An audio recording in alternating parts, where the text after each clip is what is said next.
Not a lot of faith in that walk. Because when you abandon grace and faith and you get into works, works don't need faith.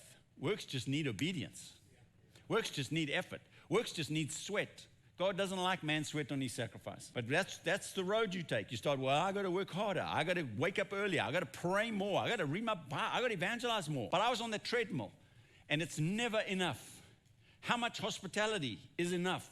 How much love is enough? How much generosity is enough? How much Bible study is enough? How much fellowship is enough? And it's this ongoing, constant, just a whisper, just the carrot, which is about just dangling out in front of you. If you just read a bit more, if you just evangelized a bit more, if you were just a little more devout, if your worship was just a little better. And man, I was good at proclaiming that stuff. You know, if you really want God to bless you, there's a carrot just about out there. And then I understood grace. Oh, and I found peace with God through my Lord Jesus Christ. And I entered into rest, as Hebrews 4 says, for anyone who enters God's rest ceases from their own works. Oh, I found such a rest, because it was no longer dependent on my works. It was dependent on Jesus' works.